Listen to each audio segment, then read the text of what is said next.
I have to tell you that I experienced a few miracles here.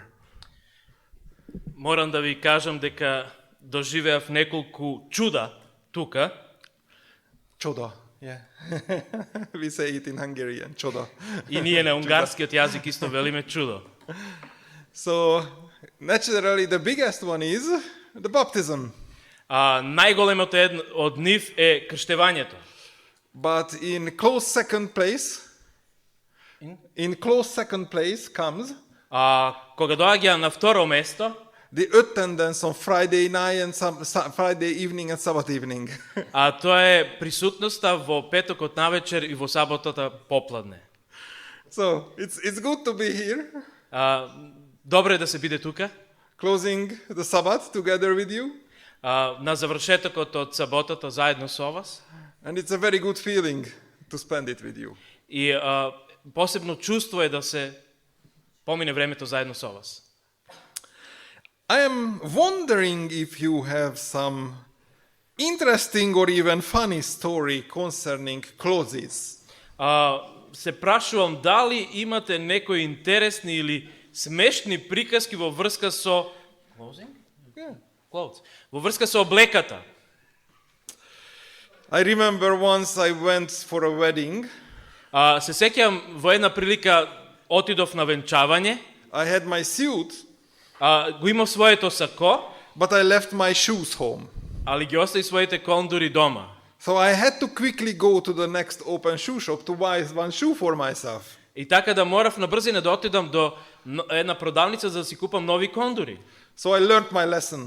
Така да на овој начин си ја научи својата лекција. From that time on, whenever I had to go somewhere important, Од тогаш па на оваму, некаде каде што требам да одам, што е многу важно, and I wouldn't have my suit on me, ако го немам сакото на мене, I put it together and left it beside the entrance door on the coat rack.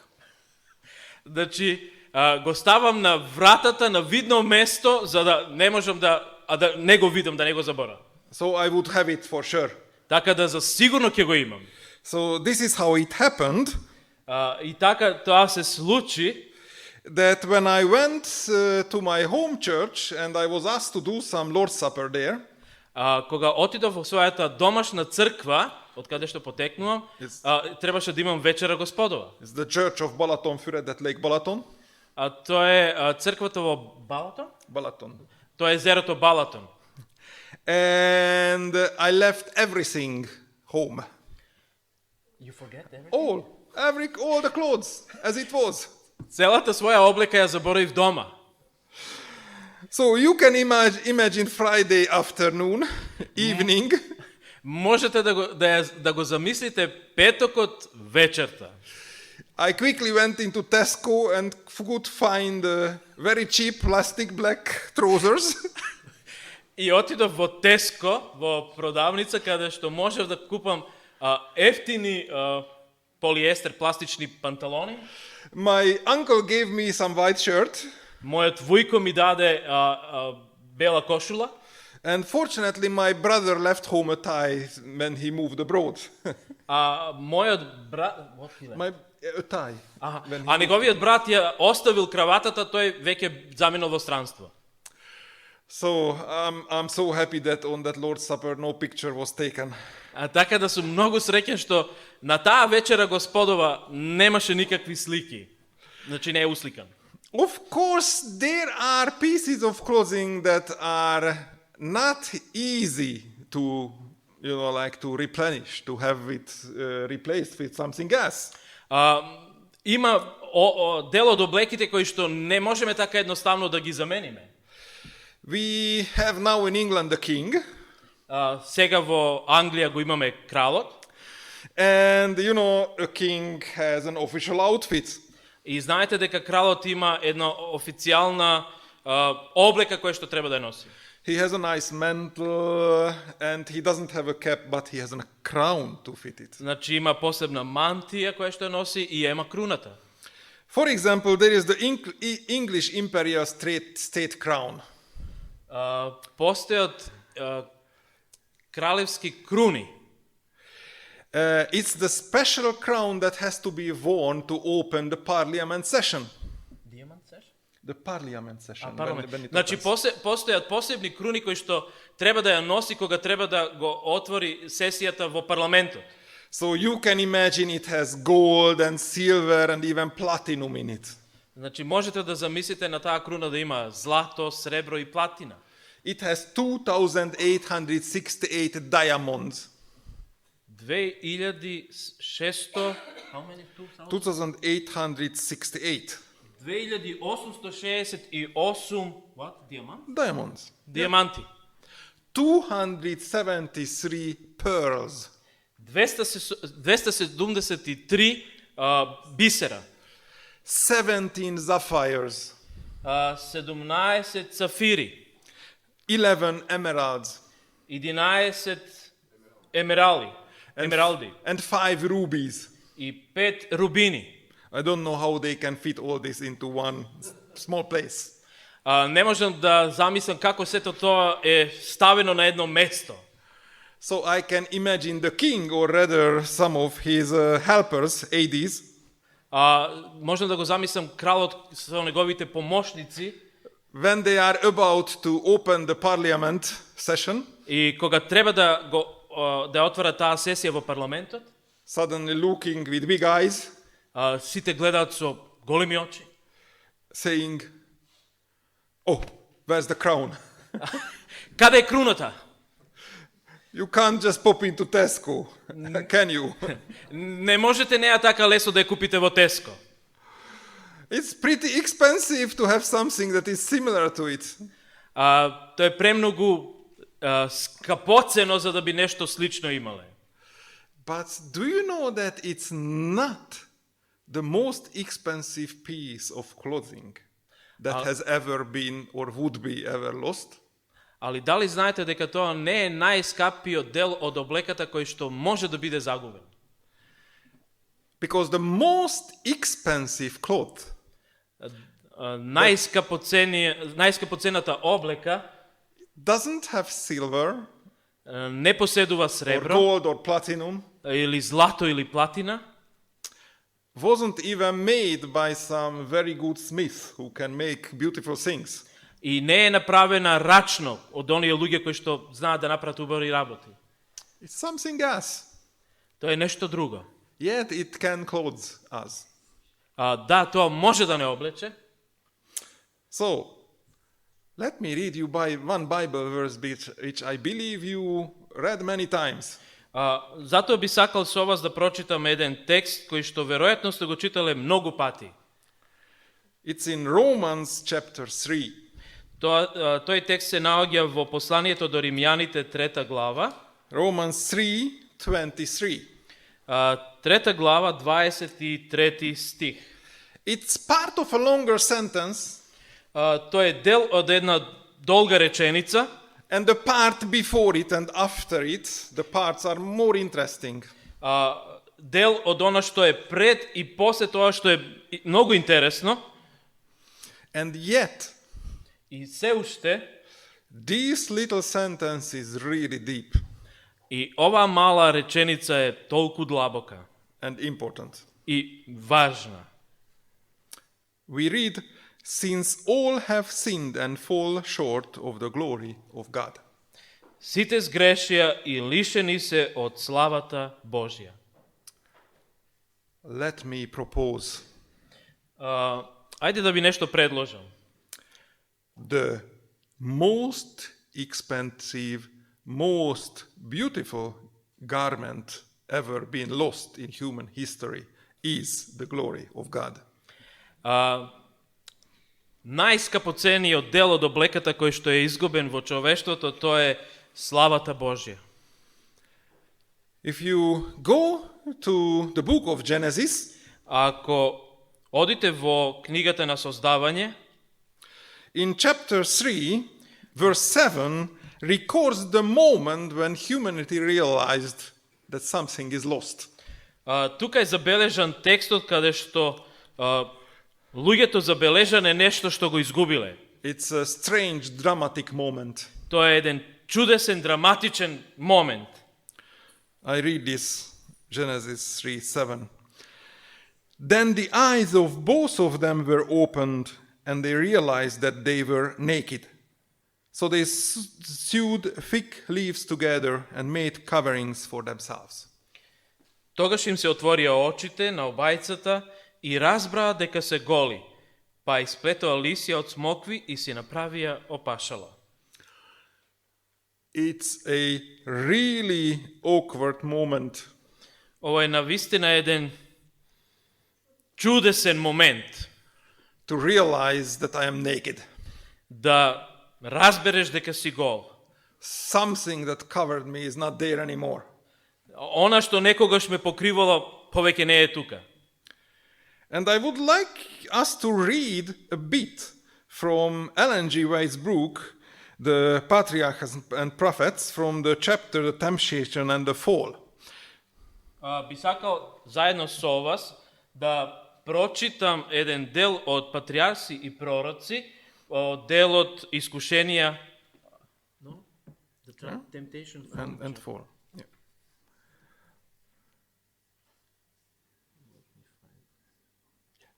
You're gonna find it. So this is a part that talks about this moment. Ова е делот кој што зборува за овој момент. And this is what I read. И еве што читам. After his transgression, Adam at first imagined himself entering upon a higher state of existence. But soon, the thought of his sin filled him with terror. The air, which had hitherto been of a mild and uniform temperature, seemed to chill the guilty pair. The love and peace which had been theirs was gone, and in its place they felt a sense of sin, a dread of the future, a nakedness of the soul. The robe of light which had enshrouded them now disappeared, and to supply its place they endeavored to fashion for themselves a covering, for they could not, while unclothed, meet the eye of God and the holy angels. Откако сгрешиле и на Адама му се сторило како да преминал во повисоки сфери на постоење. Но помислата дека сгрешил набргу го исполнила со ужасен страв. Воздухот, кој дотогаш бил толку благ и со постојана температура, сега на грешната брачна двојка им се чинел остар и грозно студен. Исчезнала нивната дотогаш љубов и мир, а наместо тоа се појавило чувство на вина, страв од иднината и свест за голотијата на душата. Исчезнала и облеката на светлината со која дотогаш биле препашани, па морале да се потрудат наместо неа да си направат себе си скутници, зашто не можеле необлечени да излезат пред Бога и пред светите ангели. We're going to come back to here. Ке се вратиме повторно тука. But isn't this exciting? Зарем ова не е возбудливо? In the 20th century, at least in architectures, one of the most hottest new stuff is light painting. Во 20-тиот век нешто што е жешко тоа е what kind of painting? Light painting. Фарбање со светла. How can a building change its appearance just because it has some very exciting light technology built into it? Како зградите на еден начин може да исчезнат затоа што во себе поседуваат одредена светлост, освари светилки. One of the biggest one of the biggest inventions is a new material, beton, that can let light through. Еден од најголемите, инвестиции тоа е бетонот кој што може да пропушти светлина. Wow, can you imagine to do the same with clothing? Можете ли да замислите нешто такво кое би се случило со облеката? Adam and Eve has a robe of light. Адам и Ева имале облека од светлина. And they lose it the moment they fall into sin. И тие ја загубиле во моментот кога сгрешиле. This garment of light, what is it? ova nametka od svetlina. Što je to? Do you know there is one person whose garment is light in our Bible? Da li znate дека постои една личност чија облека е светлина? И то запишано во Библијата. Both in Old Testament and both in New Testament, we're going to find really fine descriptions of this person. Ова ќе го најдеме и во Стариот и во Новиот Завет, описот на оваа личност. From the Old Testament, let's read from the book of Daniel, chapter 7, 9, and 10. Chapter 7, 9, and 10. Во Стариот Завет можеме да ги читаме овие текстови кои што се наоѓаат забележани во книгата на пророкот Даниел, во 7 глава, 9 и 10 стих. As I looked, thrones were set in place, and the Ancient of Days took his seat. His clothing was as white as snow. The hair of his head was white like a wool.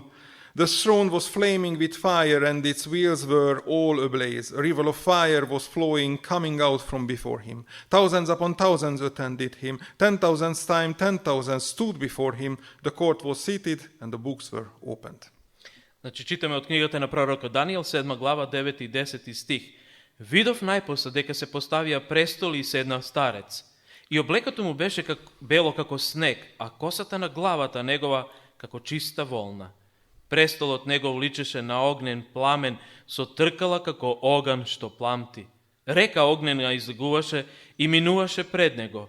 Илјади му служеа, и десетина илјади по десетина илјади стоеа пред него.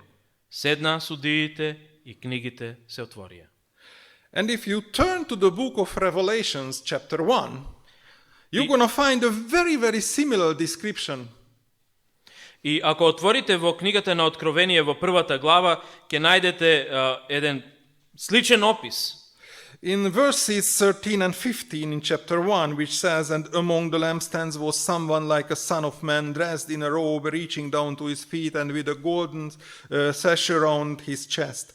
The hair on his head was white like wool, as white as snow, and his eyes were like blazing fire. His feet were like bronze glowing in furnace, and his voice was like the sound of rushing waters." Значи, Откровение прва глава, читаме од 13 до 15 стих. А сред седумте свекници еден, како синот човечки, облечен во долга облека до нозете и околу градите препашан со златен појас. Главата и косата му беа бели како бела волна, како снег, а очите негови како огнен пламен, нозете негови слични на усвитена бронза.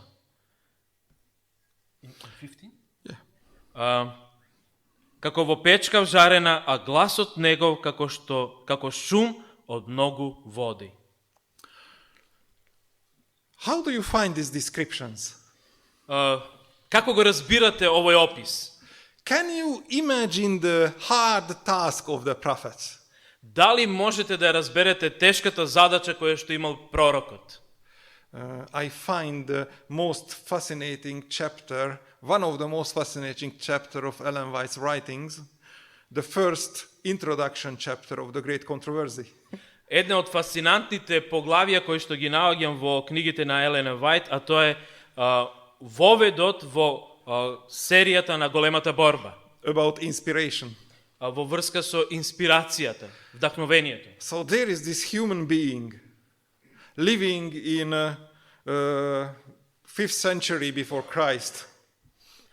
Тука е едно човечко суштество кое што живее 5 века пред Исуса Христа. God appears to Daniel. Бог му се појавува на Даниел. And Daniel needs to write it down, put it into human words what he sees. А Даниел треба да го запише тоа со човечки зборови она што го гледа. In an age where there are no neon lights. Во време кога не постоеле неонските светла. And as you read the text, either from Daniel or from John, и додека ги читате овие текстови, било да е тоа од книгата на пророкот Даниел или од Јован, in this theophany, и во ова богојавление, you find light. И вие ќе видите светлина. Наоѓате на светлина. in different ways of trying to grab it and trying to give us what can be seen there. На еден поинаков начин кој што е земено и ни е предадено нам за да можеме да го видиме. The glowing melted bronze. Бронза или бакар кој што се топи, али зрачи. The radiating snow. Снегот кој што исто така зрачи. The blazing fire Огнен пламен. are the biggest and the most radiating things that this prophet ever have seen in his life to compare to what he sees. Ова е нешто најчувствителното кој што еден пророк може да го види, а тоа е тоа светлина која што му е прикажана. God appears as some huge light. Бог се појавува во една голема светлина. So, how does it work? Како сето тоа работи? Where does this comes from? И од каде сето ова доаѓа? Who is God that he is a source of light even? И кој е Бог кој што е у суштина извор на светлината? It's very exciting the words that describe God from this point of view, God's glory. И ова е еден посебен момент каде што можеме да видиме Божјата слава, каде што е опишана. In the New Testament you find a word that you might be even yourself using in your language. Во Новиот Завет, In the New Testament there is a word that is being used that even you might use it or know it from your language. значи во Новиот Завет постои еден збор кој што дури вие можеби го знаете и можеби го користите во вашиот јазик. Is the word doxa. А тоа е зборот докса. I don't know how you use this word. Не знам дали го користите овој збор. Doxology for some people. Доксологија. It's this very outward glory. Something that you can see, something that takes you with you. Нешто што можете да го видите. Толку очевидно. It's something you can see. Значи нешто што морате или може да го видите. And this is what is used as a word for God's glory. И тоа е зборот кој што се користи за Божјата слава. But it's very exciting that when into the Greek Bible the word is translated with doxa, во грчката Библија овој збор кој што е преведен со докса, you're going to find a different word in the Old Testament. ќе најдете еден поинаков збор во Стариот Завет. It's the word kabod. А тоа е зборот кавод. And it's not something outwardly, something external. И не е тоа нешто што е надворешно. It's something internal. Тоа е нешто што е внатрешно. Its original meaning is leading back into something, the weight of something, the substance of something. Овој збор значи не води кон нешто што е суштината на нештото. It's much more of an inner quality. Тоа е нешто што е внатрешна вредност. It's not simply an outside light, an outside brilliance. Не е тоа што е надворешната светлина или нешто што зрачи од надвор. Oh yes, you can find this outward, external radiating light and glory also in the Old Testament. Да, исто и во Стариот Завет можете да најдете таа надворешно зрачење кое што го поседува. It's called Shekinah in А Hebrew. тоа е шекина која се вика на еврејски јазик. Sometimes compared to a cloud, a glowing cloud that fills the tent of the tabernacle. А тоа е онај облак кој што ја покажува славата Божја и кој што се наоѓа во шаторот од состанок. But the glory of God is described, his personal glory is with this word, kabod. Али личната слава на Бога е опишана со зборот кавод. Let's go to the book of Exodus, chapter 33, verses 18 and 19. Ајде да одиме во Излез, во 33-та глава. Okay?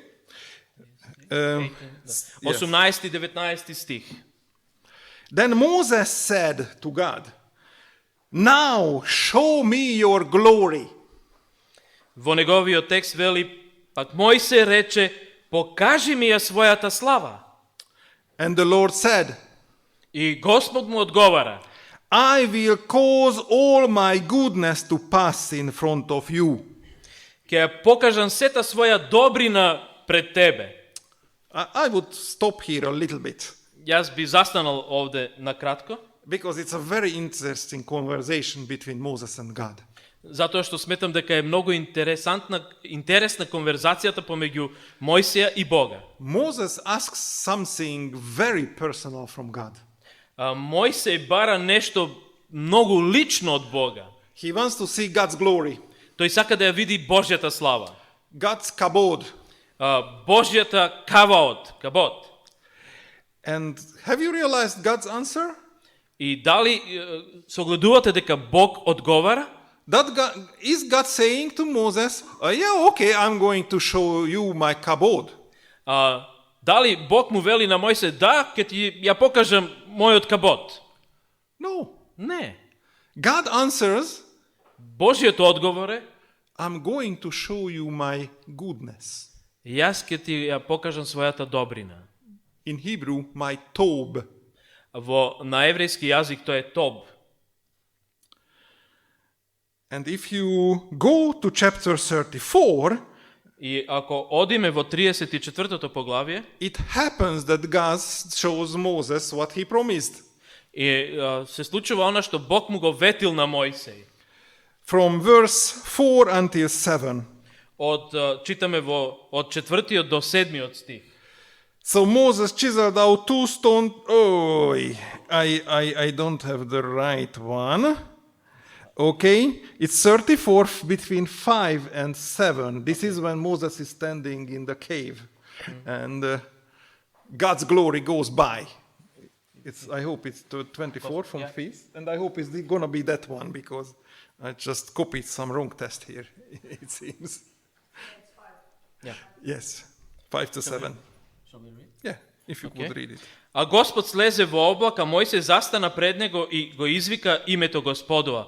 Потоа Господ помина покрај лицето на Мојсей и извика: Господ, Господ Бог, човеколюбив и милостив, долготрпелив, многу милостив и верен, која чува правдата и покажува милост на илјадници, кој проштава беззаконија, неправди и гревови, но кој виновни не остава неказнети, кој за гревовите на татковците ги казнува децата, дури и внуците до 3-то и 4-то колено. Isn't this an amazing story? Зарем ова не е фасцинантна приказка? God is asked to reveal the secret of his glory. Бог е прашан да ја открие својата тајна на својата слава. And God talks about his compassion, И Бог зборува за своето сочувство, about his love and faithfulness, за својата љубов и верност, despite us humans. спротивно на нас луѓето. I was watching a YouTube piece about an atheist person. На YouTube гледав еден видеозапис за една атеистичка личност. It was a debate between an atheist and a theologian. Тоа е една дебата помеѓу теолог и атеиста. One of the most prominent persons of the neo-atheists, Една од познатите личности на атеизмот, called Hitchens. Hodgkins, I think. Okay. And Hawkins. and imagine, Hitchens, okay. yeah, and imagine that this atheist is saying the following. Замислете го следното што ќе го каже овој атеиста. Do you know, if we were to leave this building and I step outside of the street, Замислете ако излезам од оваа зграда и нагазнам на улицата, and I look up and I can see a 25-story high being, I kad ga pogledam svoj pogled i kad vidim 25 spratovi zgrada, all shiny and radiant, celata sjaji i zrači, then I would believe there is a God. тогаш јас би верувал дека постои Бог. Isn't that is interesting? Зарем ова не е интересно? Humans are looking for something shiny, not just in jewelry, but also when it comes to God, doesn't it? Луѓето сакаат да гледат нешто што сјаи, не само кон Бога, него не само и во односот на нашите jewelers, накитот. We are looking something external, Ние гледаме нешто што е надворешно, something that is kind of takes our eyes, нешто што ќе ги плени нашите очи, something that has a physical effect on us. нешто што ќе има еден физички ефект врз нас. What a tragedy. Која трагедија? Poor Hitchens. Кутриот Хиченс. He has never seen God's glory. Тој никогаш не ја видел Божјата слава. Poor Moses. Кутриот Мојсей. He is expecting something shiny and radiant. Тој очекува нешто сјајно и нешто што зрачи. And what do they get? И што добива? Something very different, don't they? Нешто сосем поинакло. Something that is really about kabod. Нешто што е навистина кабот. Something it's about the internal. Something that about the weight, the seriousness of the content. Нешто што е внатрешно и нешто што е суштествено. If you go back to the Old Testament in the book of 1 Kings, in chapter 19, you're going to find another instance when God appears. Ако одиме во Стариот Завет, и тоа во прва на Царевите, во 19 глава, and it's very exciting because this appearance happens exactly at the same place that the previous story with Moses. Ова што е многу интересно е да овој настан се случува малтене на истото место каде што се случило и настанот со Мојсей. Elijah is about to see God's glory again.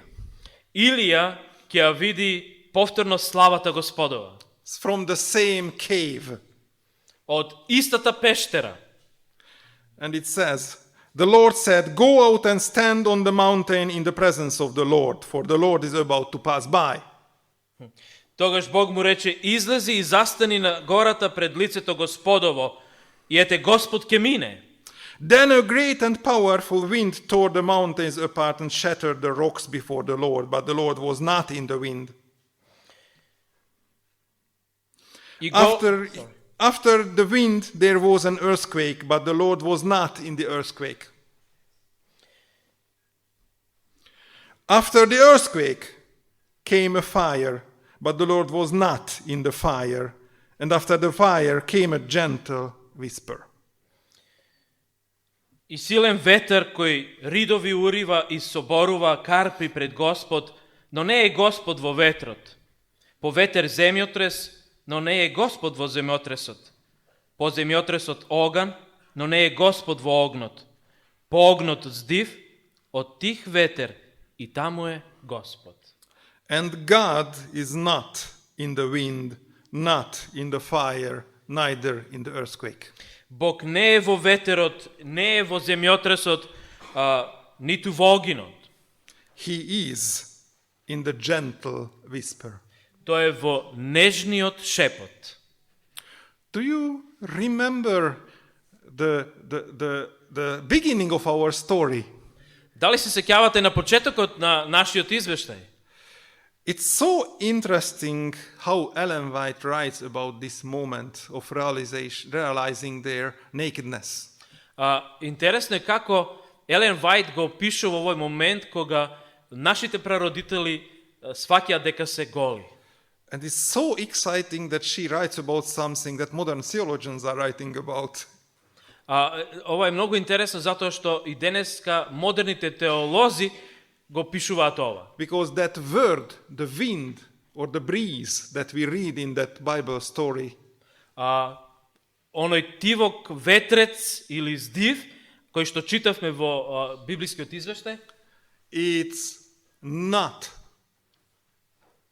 easily understandable why it gets there. Не е лесно да се разбере зошто се наоѓа токму тука. It's a breeze. Тоа е поветарец. Why are the humans afraid of this breeze? Зошто човештвото се плаши од овој тивок ветер? Something changed for them. Нешто се променило In them, in humans. се променило во човештвото, во луѓето. Do they look at God now differently than how they used to look at God? Дали може би сега поинаку гледаат на Бога од она како порано го гледале? Is this why they are kind of feeling cold? Или може би од таа причина тие се чувствуваат дека им е студено? Because now they look through fear instead of through love. И сега гледаат со страв наместо со љубов. Interesting moment. Ова е еден интересен момент. But how come that humans in the beginning of our story have the same clothing as God? И како е возможно да луѓето на почетокот од нашиот извештај и почетокот на човештвото ја имаат истата облека како и Бог? But you find the answer on this Али можете да го најдете одговорот на ова прашање in the story of creation. во извештајот на создавањето. In chapter 1, 27 in the book of Genesis. Во книгата на создавање, во првата глава, во 27 стих е забележано. God created mankind in his own image. Бог го, In the image of God he created them. Бог го создаде човекот на свој лик, налик на него го создаде. God created us to be reflections of him. Бог не создал да бидеме одраз на него. So as he is surrounded by his goodness, Кога тој е окружен со својата добрина, the beauty and the radiance of his love, убавината и зрачењето на неговата љубов, so humans are surrounded just the same way. и на ист начин и луѓето се така окружени. Can you start to understand the tragedy of this moment of losing these clothes? Дали можете да полека да ја разбирате трагедијата на овој момент и губењето на облеката? It's not just simply losing something. Не е тоа само туку така да изгубиш нешто. It's losing ourselves. Тоа е у суштина губењето на самиот себе си. It's not something losing something external. Не е тоа нешто што е надворешен губиток. It's losing a gift, something internal that we received from God. А тоа е она што сме го примиле од Бога внатре во нас, а сме го изгубиле. To be loving. Да бидеме оние кои што сакаат. To be kind. Да бидеме љубезни. That all this comes naturally. Тоа доаѓа природно. Out of our hearts. Тоа доаѓа од нашите срца. We lost something than simply a light at that moment. Сме изгубиле нешто толку едноставно во тој момент. Let us read again what Ellen White wrote. Ајде, Just one sentence. Ајде повторно да се вратиме на овој извештај што Елена Вајт го напишала, само She's една saying, реченица. after his transgression, this is how she starts the whole part. Okay. Откако сгрешил, значи од овој дел, And then she has this sentence in the middle. The love and peace which had been theirs was gone. And in its place, they felt a sense of sin, a dread of the future, a nakedness of the soul. значи читаме не тој дел, него понатаму во средината на овој пасус и вели исчезнала нивната дотогашна љубов и мир, а наместо тоа се појавило чувство на вина, кај него вели грев, страв од иднината и свест за голотијата на душата. In Romans 3:23, Во Римјаните во 3 глава 23 стих, now you understand the full heaviness and tragedy of this short sentence. сега можете да ја разберете полнината и трагедијата на ова кратка реченица. Since all have sinned and fall short of the glory of God. Сите сгрешија и лишени се од славата Божја. We have changed. Ние сме се промениле. We have lost something that was ours inside naturally. Ние сме изгубиле нешто што било внатре во нас, а што било природно. And because we we lost this internal beauty, И бидејќи сме ја изгубиле таа внатрешна убавина, we lost the outer radiance as well. и на тој начин сме ја изгубиле и нашата надворешното зрачење. It doesn't sound like a good change. Не звучи како некоја добра промена. It's not a fashion revolution. Тоа не е модна револуција.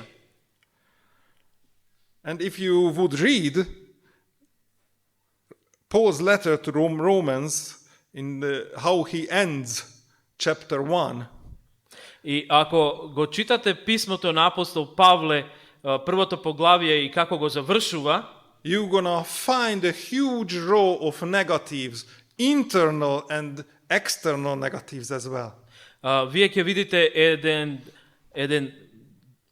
една длабина на негативност која што е и внатрешна и надворешна.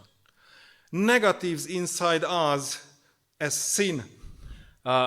Негативитет во нас кои што сме грешници или гревот. And negativity in our human relationships. Негативности во нашите меѓучовечки односи. It's a really bad exchange. Ова е навистина лоша размена. It's not a nice dress that we got for ourselves. Тоа не е убава облека која што сме ја зеле на себе. It's a straight jacket. Тоа е тесна јакна. Tighter and more controlling than we ever wanted. Толку стеснета и повеќе контролирачка отколку што сме ја посакувале. But there's a good news. Али постои добра вест. If you read Hebrews 1 verse 3, Ако читате во посланието до евреите во 1 глава 3 стих, then you're gonna find that God does have a solution. тогаш ќе најдете на место каде што Бог кажува дека има солуција To get back this lost radiance. за да се врати назад таа изгубено зрачење.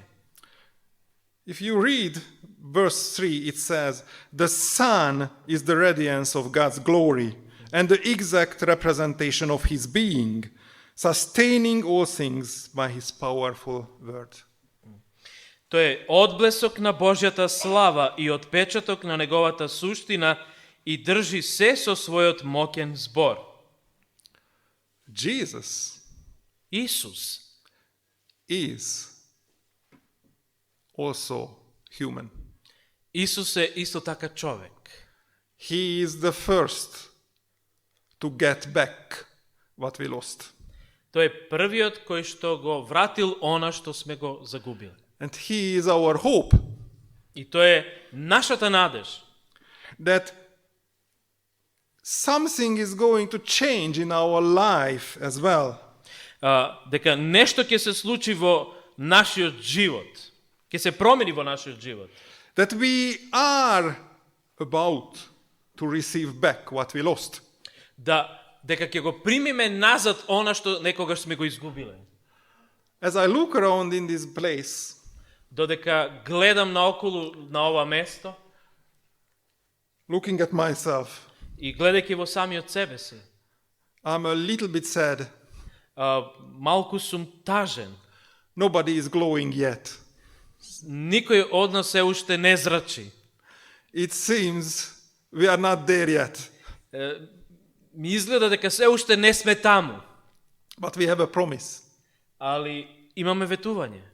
Let me read it to you from 2 Corinthians 3:18.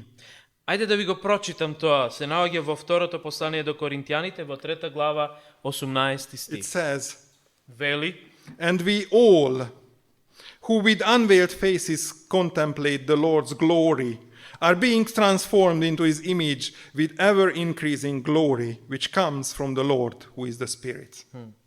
Ние пак сите со откриено лице, како во огледало гледајќи ја славата Господова, се преобразуваме во истиот лик, од слава во слава, како од Духот Господов.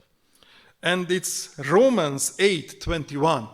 И во Римјаните, во 8 глава 21 стих, It says ни вели that creation itself will be liberated from its bondage to decay and brought into the freedom and glory of the children of God.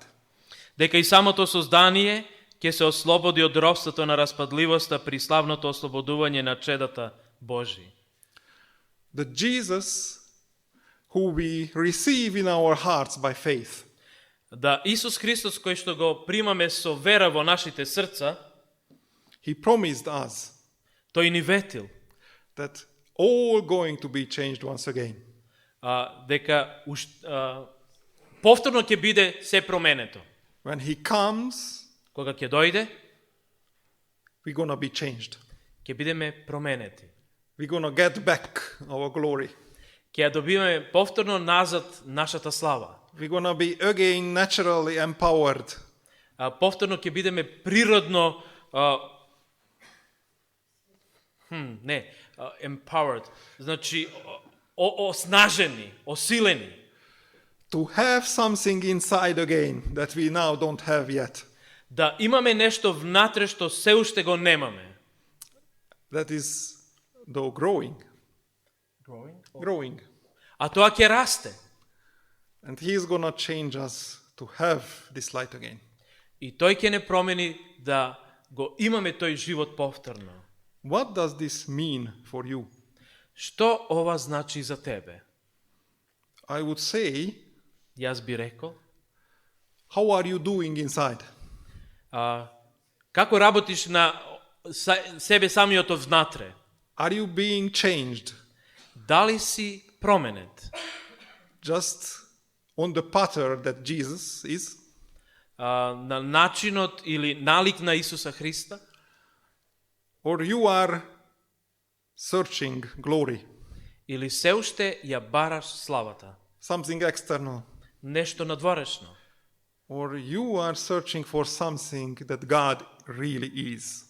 Или се уште бараш она што навистина Бог е? This beauty in inside. Она убавина која се наоѓа од внатре. His love. Тоа е љубов. His forgiveness. Тоа е проштевање.